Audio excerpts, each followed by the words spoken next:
Springfield Police. Yes, help me. What's the problem? I just shot this man in my house. He's inside your house Killed right my now? house.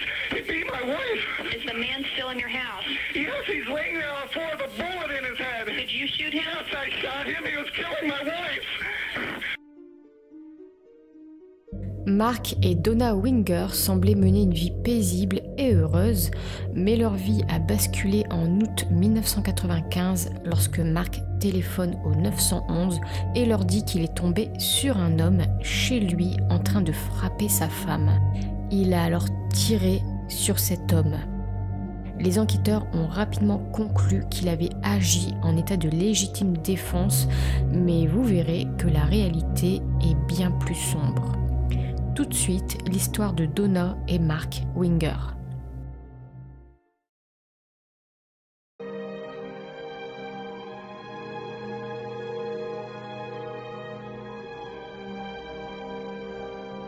Donna Helen Brown est née le 10 novembre 1963. Elle est l'aînée de 3 sœurs. Ses sœurs s'appellent Jenny et Michelle. Sa mère, quant à elle, s'appelle Sarah Jane Drescher. Je n'ai pas d'infos sur son père, mais par contre, je sais qu'elle a un beau-père qui s'appelle Ira Drescher. Et ils sont décrits comme une famille unie. Mark Winger est né le 26 novembre 1962. Il a un grand frère et une grande sœur, et il est de confession juive. Mark et Donna se sont rencontrés fin 1987 ou début 1988 dans le cadre de leur travail. Ils ont ensuite commencé à sortir ensemble, puis 6 mois plus tard, en mars 1989, ils se sont mariés. Ils se sont ensuite installés dans la ville de Springfield, dans l'Illinois. Donna travaille alors comme technicienne de salle d'opération et quant à Mark, lui, il est ingénieur dans une centrale nucléaire.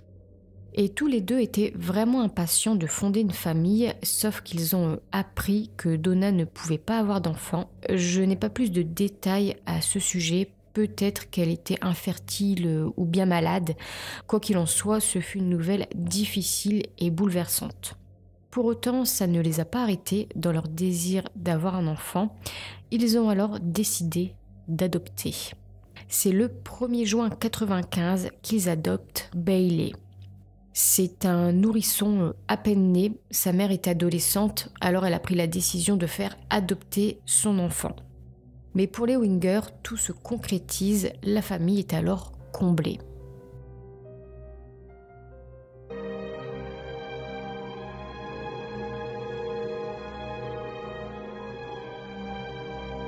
Le 29 août 1995, Mark Winger appelle le 911. Il signale à l'opérateur qu'il a tiré sur un homme qui était en train de frapper sa femme avec un marteau. Je vous laisse tout de suite avec l'enregistrement complet de son appel au 911.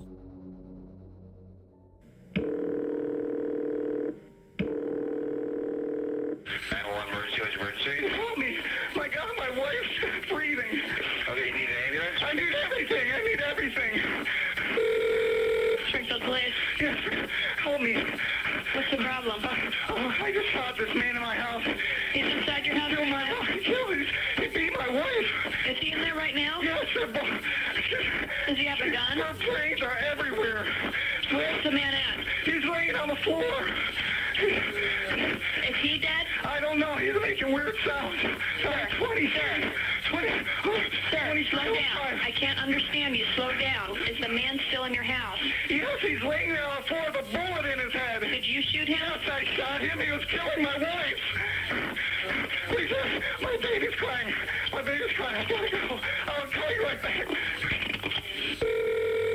Hello? Winger? Yes.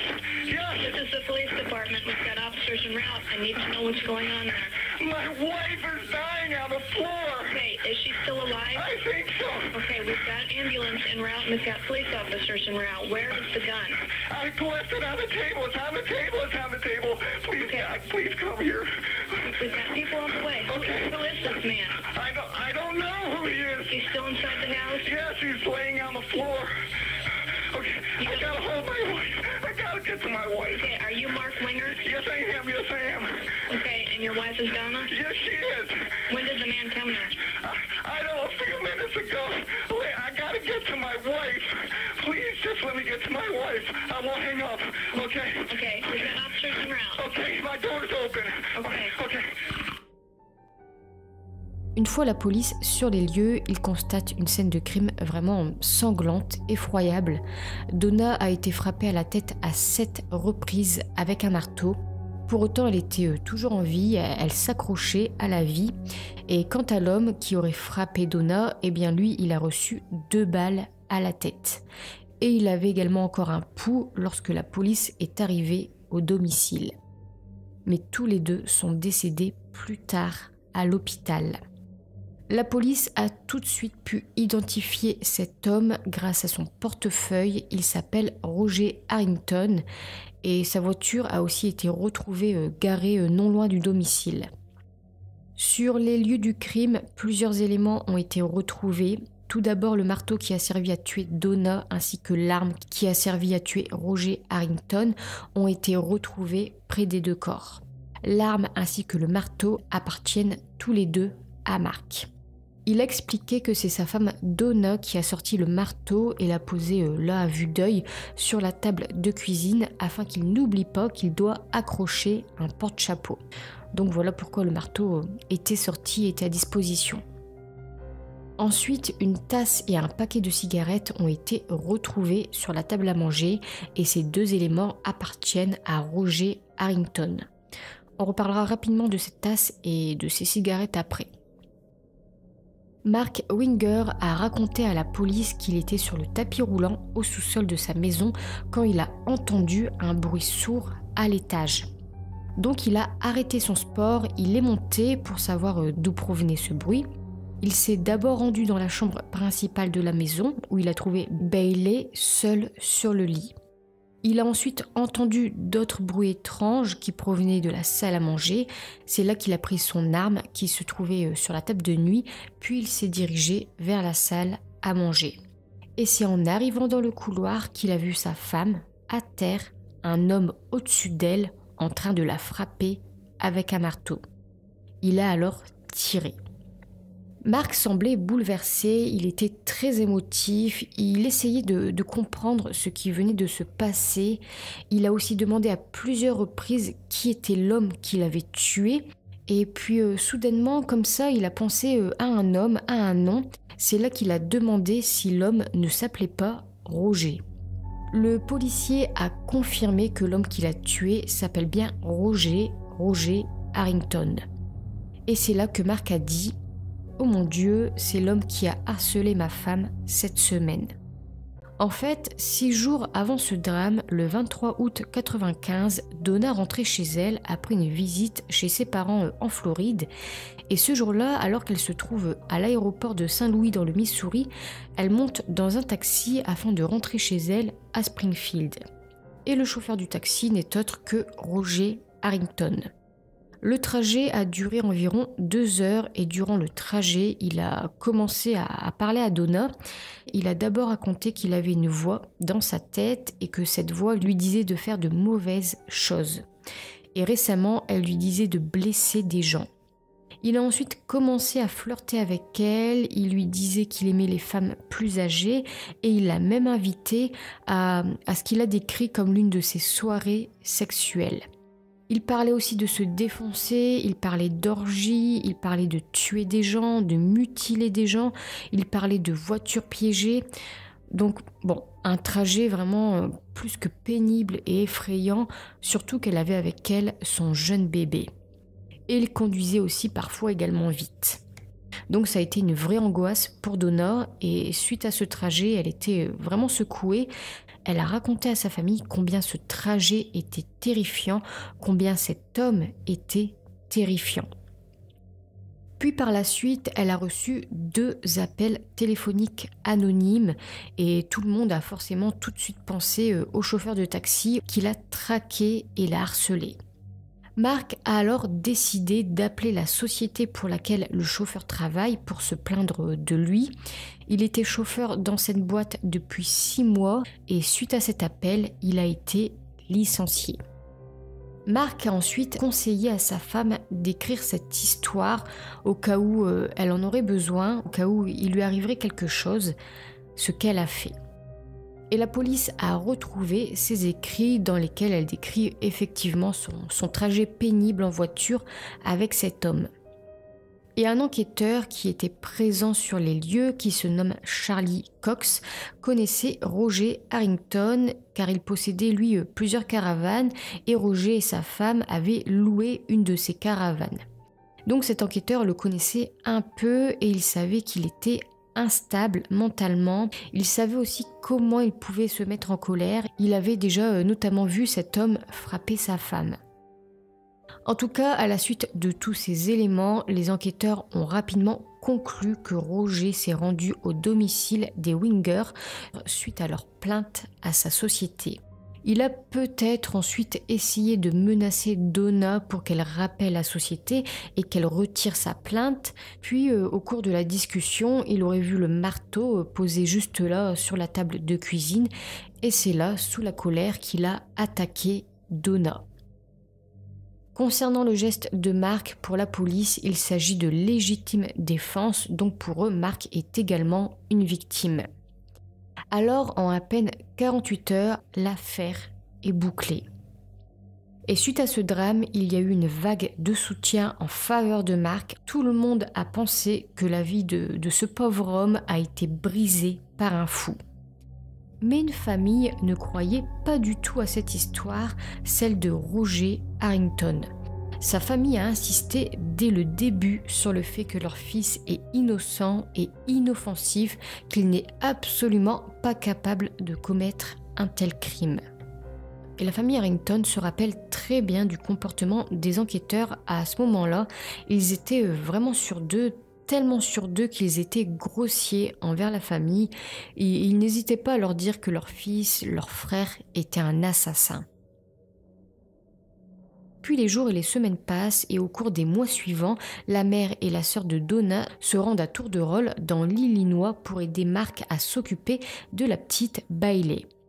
Mais au fil du temps, ils ont réalisé qu'il serait bien trop difficile de continuer à voyager comme ça, à faire des allers-retours, car il y a environ 17 heures de route entre la Floride, où vit la famille de Donna, et l'Illinois, où vit Donna et Mark. Alors ils ont suggéré à Mark d'embaucher une nounou.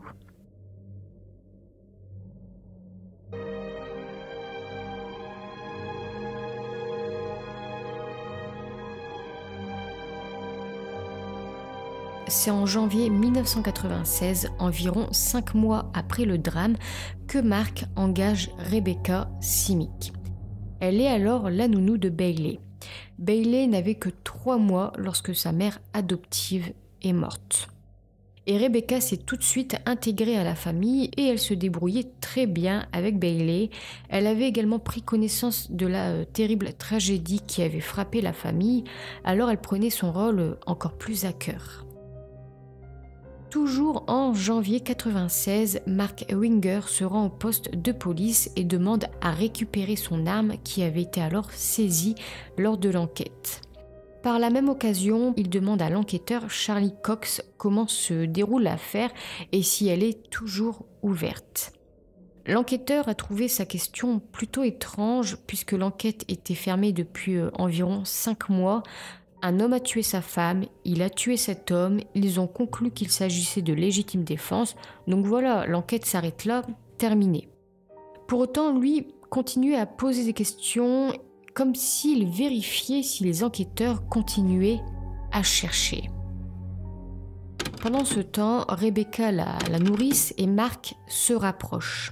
Pour au final se mettre en couple, ils ont ensuite emménagé ensemble, puis ils ont eu 3 enfants. 4 avec Bailey. Et selon les dires de Rebecca, le fait qu'elle soit enceinte semblait être une victoire pour Mark. Mark aurait apparemment fait pression sur elle pour qu'elle l'épouse et qu'elle ait des enfants avec. Les enquêteurs, eux aussi, ont également trouvé cette relation extrêmement rapide. Puis au fil du temps, Mark et sa nouvelle famille commencent à s'éloigner des proches de Donna. Mark commence doucement à rompre les liens avec les parents de Donna. Il informe notamment la mère de Donna, Sarah Jane, qu'il va vendre la maison où sa femme est décédée pour en acheter une nouvelle, une autre, avec sa nouvelle femme, juste à l'extérieur de la ville. Il a même écrit une lettre à Sarah Jane en lui disant que Bailey ne peut plus l'appeler grand-mère. Alors ça, ce fut une lettre extrêmement difficile à lire pour la famille, mais malgré cette distance qu'il a commencé à créer entre eux, ils ont toujours essayé de garder un lien avec Bailey, ils ont toujours pensé à elle et tous les ans, ils lui envoyaient une carte d'anniversaire.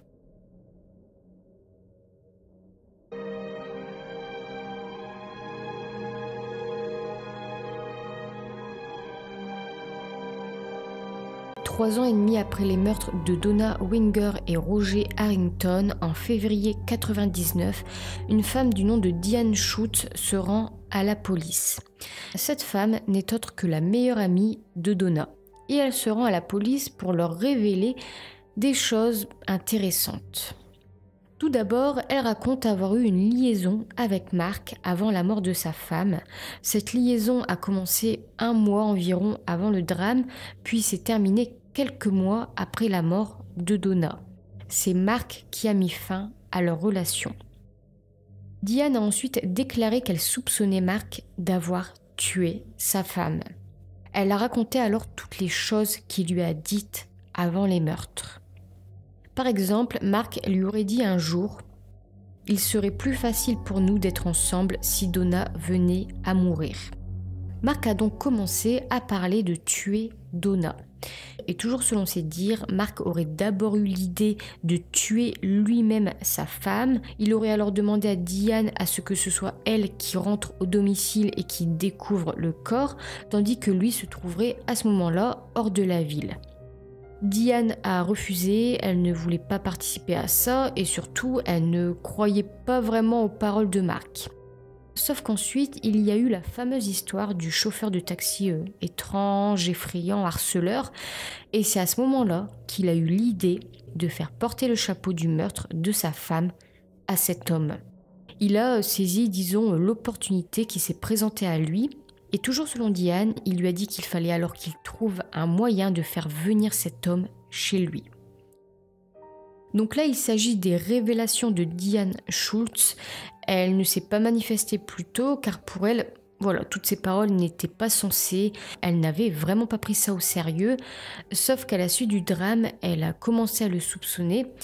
Mais pour autant, elle s'est murée dans le silence. Et au fil du temps, eh bien, ce silence a commencé à la ronger. Elle a même fait plusieurs tentatives de suicide et elle a aussi subi une thérapie par électrochoc. Donc voilà, c'est finalement 3 ans et demi plus tard qu'elle a décidé de soulager sa conscience. Et donc après sa déclaration, les enquêteurs ont décidé de rouvrir l'enquête.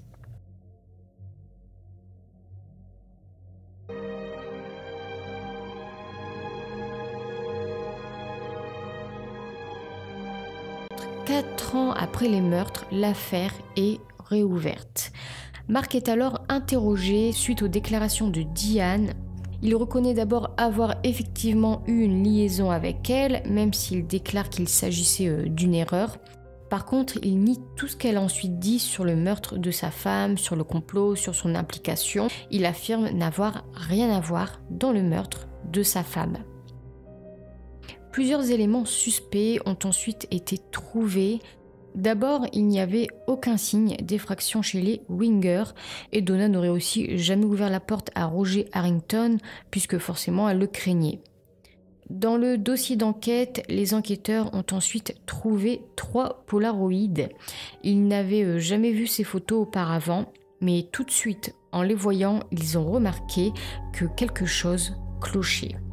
Ces photos montraient le corps de Roger et le corps de Donna et tout de suite, en 10 secondes, ils ont vu que l'emplacement, la position des corps eh bien, ne correspondait pas au récit de Mark. Ce n'était tout simplement pas cohérent avec son histoire. Par exemple, la tête et les pieds de Roger Harrington étaient dans le sens opposé à ce que Mark avait raconté. En fait, il avait raconté que Roger est tombé à la renverse sur Donna lorsqu'il a tiré. Or, le corps de Roger n'est pas dans la position s'il serait réellement tombé à la renverse. S'il était tombé à la renverse, eh bien ses pieds seraient à côté de la tête de Donna, mais là, tous les deux reposaient dans la même direction. Et c'est étrange que les enquêteurs n'aient jamais vu les photos de la scène de crime, peut-être parce que l'affaire a fermé aussitôt qu'elle a commencé. Et au moment du drame, les enquêteurs ont déclaré qu'ils n'avaient pas eu le temps de constater les corps à leur arrivée, car les corps ont très rapidement été emmenés à l'hôpital. Mais s'ils avaient vu les corps ou les photos, eh bien l'affaire, dès le départ, aurait pris une toute autre tournure et ils ne se seraient jamais autant accrochés à l'histoire de Mark. En tout cas, Mark a menti et ces 3 polaroïds deviennent alors la pièce maîtresse de l'affaire. Ensuite, ils ont fouillé la voiture de Roger et 2 choses ont été retrouvées. La première chose qu'ils ont retrouvée, c'est un démonte-pneus et un couteau. Et pour les enquêteurs, si Roger avait eu l'intention de tuer Donna, eh bien il aurait pris l'une de ses affaires qui se trouvait dans sa voiture, qui lui appartenait. Pourquoi avoir pris le marteau qui appartenait au Winger, sans savoir d'ailleurs qu'il allait y en avoir un à sa portée? Et la seconde chose retrouvée dans sa voiture, c'est une note. Cette note a été retrouvée sur le siège avant et dessus était noté le nom de Mark Winger ainsi que son adresse ainsi qu'une heure. Il était noté 16h30. Il semblerait alors qu'il s'agisse d'un rendez-vous. Mark aurait invité chez lui Roger. Qu'il ait noté le nom et l'adresse sur le papier, d'accord, ok, mais pourquoi noter une heure? Ça ne peut être parce qu'on lui a donné un rendez-vous. Les enquêteurs se sont aussi demandé pourquoi il s'était garé juste devant chez eux. Sa voiture était là, à la vue de tous, visible par tout le monde. Il n'aurait pas laissé sa voiture devant le domicile s'il prévoyait vraiment de la tuer. Il aurait caché son véhicule ou bien il l'aurait mis plus loin ou autre. Et concernant la tasse et le paquet de cigarettes retrouvés chez les Winger, ils appartiennent donc à Roger et les enquêteurs se demandent pourquoi il les a pris avec lui et il les a laissés au domicile. S'il avait l'intention de tuer Donna, pourquoi laisser toutes ces preuves? Pour en revenir maintenant à la possibilité que Mark ait donné rendez-vous à Roger chez lui, eh bien cette théorie a été confirmée par 2 personnes. La première personne, c'est la colocataire de Roger qui s'appelle Suzanne Collins. Elle a déclaré que quelqu'un avait demandé à rencontrer Roger le jour des meurtres et qu'elle avait même vu Roger au téléphone organiser cette rencontre. Et la seconde personne, c'est Ray Duffy, le propriétaire de la société de taxi. Il a témoigné que Mark avait appelé pour se plaindre du comportement de son employé Roger Harrington pendant et après le trajet en voiture de sa femme. Sauf que lui, Mark, voulait absolument parler directement à Roger. Et ça, Ray Duffy a trouvé étrange, inhabituel, car d'habitude, lorsque les gens ont une plainte, eh bien ils appellent simplement le bureau. Et toujours selon lui, Roger était impatient d'arranger les choses. Alors il a accepté que son patron donne son numéro à Mark pour qu'il appelle. Et donc Mark l'a appelé et c'est là qu'ils ont fixé le rendez-vous à 16h30. Tous ces éléments appuient donc la théorie que Mark a profité du fait que sa femme ait été harcelée durant et après le trajet en voiture par Roger Harrington. C'est là qu'il a saisi l'opportunité de mettre le meurtre de sa femme sur le dos de cet homme. Alors il lui a donné rendez-vous chez lui, il l'a attiré chez lui pour le piéger et pour l'accuser donc du meurtre de sa femme. Mark a tué sa femme, il a tué cet homme, puis il a fabriqué cette histoire que l'harceleur de Donna est venu la tuer et que lui a tué l'harceleur. Et après, pour tout le monde, eh bien, ce fut un héros qui n'a fait que défendre sa femme, tuée par un homme déséquilibré. Comme plan, c'est pas mal. Le 23 août 2001, 6 ans après le drame, Mark Winger est arrêté pour le meurtre de sa femme et pour le meurtre de Roger Harrington. Il est passé de héros qui défendait sa femme à meurtrier manipulateur. Bailey n'avait que 6 ans au moment de l'arrestation de son père.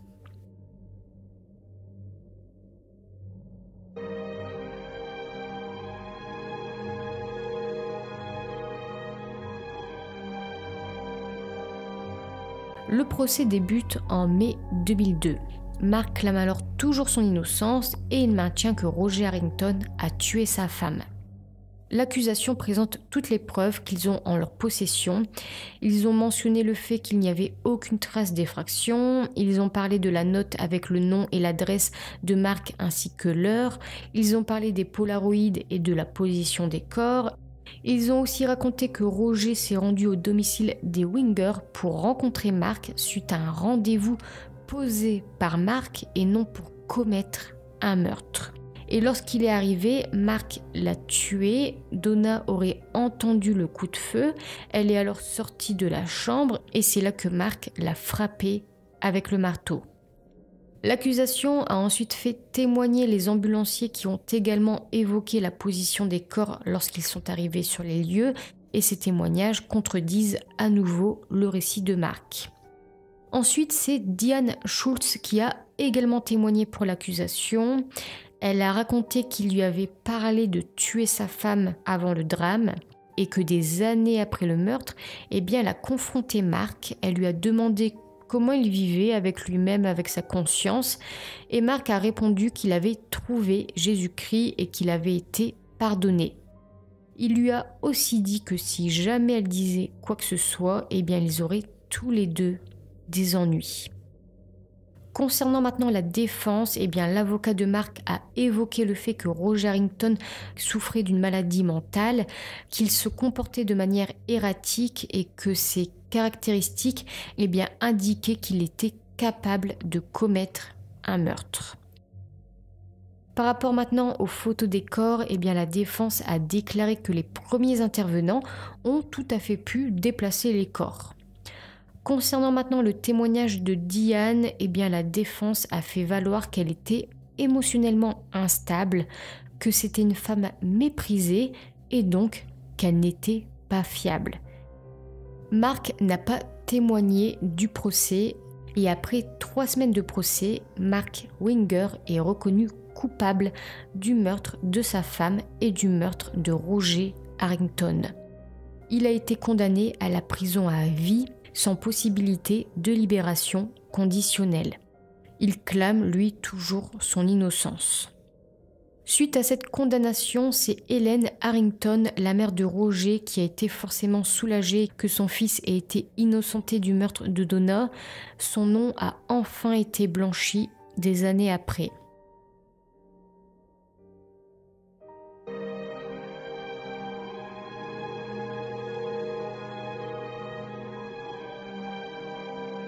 Voilà pour cette affaire. Alors attention à mes mots, à ne pas prendre du tout au pied de la lettre, mais j'ai trouvé personnellement que le plan de Mark n'était pas si bête. Je parle uniquement du plan, car voilà, mon but n'est pas forcément de l'aduler ni de le féliciter, bien sûr, attention, mais il a saisi l'opportunité que sa femme ait été harcelée par un homme pour imputer le meurtre à ce dit homme. C'est vraiment la première fois que je vois ça. Il s'est fait passer pour un bon mari, un bon père et surtout pour un héros, alors que c'était en réalité un sombre manipulateur et un tueur de sang-froid. Il n'a pas hésité à tuer froidement sa femme ainsi qu'un homme innocent. Je pense aussi que Roger n'était pas à l'origine des appels anonymes, mais qu'il s'agissait en réalité de Mark. En tout cas et malheureusement, l'enquête a été complètement bâclée. Les policiers eux-mêmes ont admis plus tard qu'ils ont effectivement bâclé l'affaire. L'affaire a vraiment été fermée bien trop rapidement. Ils ont également reconnu avoir eu honte d'avoir sali le nom et la famille de Roger Harrington, alors qu'il est lui-même finalement une victime dans cette histoire. Mais c'était vraiment trop facile pour Mark de l'accuser, car lui, il était un membre respecté de la communauté, tandis que Roger Harrington, lui, il avait un passé trouble et violent. Un enquêteur, par contre, un seul, doutait dès le départ de l'histoire de Mark. Il voulait alors enquêter davantage, sauf que ses supérieurs ont catégoriquement refusé, car l'affaire était déjà bouclée, donc ça ne servait tout simplement à rien de remuer les choses davantage. C'est seulement suite à l'arrivée de Diane Schultz que toute l'affaire a basculé. Sans son intervention et son témoignage, Mark serait resté toute sa vie impuni et le meurtre de Donna serait resté imputé à Roger Harrington. D'ailleurs, elle a bénéficié de l'immunité pour son témoignage, c'est-à-dire qu'elle n'a eu aucune répercussion sur le fait de s'être taie durant toutes ces années, puisqu'elle a été la personne qui a permis l'arrestation de Mark. Et elle a aussi également témoigné contre lui au procès. À ce jour, concernant Rebecca Simic, eh bien, elle n'est plus avec Mark. Elle a quitté Springfield avec ses enfants et la maison qu'elle avait achetée avec Mark a été saisie. Toute la famille et les enfants ont changé de nom de famille, passant de Winger à Simic. Et c'est en 2007 que Mark a de nouveau été jugé, mais cette fois pour une autre affaire. En fait, en 2006, alors qu'il était en prison, il a demandé à un codétenu d'organiser 2 meurtres. Et c'est ce codétenu qui s'est manifesté, qui a tout expliqué. En fait, il a déclaré que Mark lui a demandé de tuer Diane Schultz contre de l'argent. Et toujours contre rémunération, il lui a également demandé de tuer un homme du nom de Jeffrey Gellman. C'est un ami d'enfance à lui. Et cet ami aurait refusé de payer la caution de Mark, s'élevant à $1 million. Donc il a voulu aussi qu'il meure. Et il aurait aussi apparemment demandé de tuer son ancien beau-père, Ira Drescher. Et Mark avait tout prévu. Son plan était que Diane se fasse kidnapper, puis forcer d'écrire et d'enregistrer de longues déclarations qu'il avait préalablement écrites, disant qu'elle avait menti et tout inventé, et ensuite elle serait tuée. Et donc il avait tout prévu, seules les empreintes digitales de Diane devaient se trouver sur la cassette, sur les lettres et sur les enveloppes, et sa salive devait être aussi retrouvée sur les timbres. En juin 2007, Mark Winger a de nouveau été jugé pour le complot de ces meurtres. Il a déclaré que tout cela n'était qu'un fantasme, mais qu'il n'avait pas l'intention de le réaliser. Pour autant, il a été reconnu coupable de sollicitation de meurtre et il a été condamné à 35 ans de prison, qui s'ajoute alors à sa peine d'emprisonnement à perpétuité. Bon, peut-être que vous vous dites que cette peine forcément ne change rien puisqu'il va déjà passer sa vie en prison, mais je trouve que pour la forme et pour la justice, que ces faits soient reconnus comme graves, eh bien il est nécessaire et il est important de le condamner également pour ces faits. Bailey a depuis retrouvé la famille de Donna, elle est aujourd'hui âgée de 29 ans. Suite à ce drame, la famille a créé une association qui vient en aide aux femmes maltraitées. Voilà pour cette affaire, j'espère qu'elle vous a plu, je l'ai trouvée personnellement très intéressante. J'attends vos retours en commentaire, prenez bien soin de vous et je vous dis à la fois prochaine pour une nouvelle vidéo.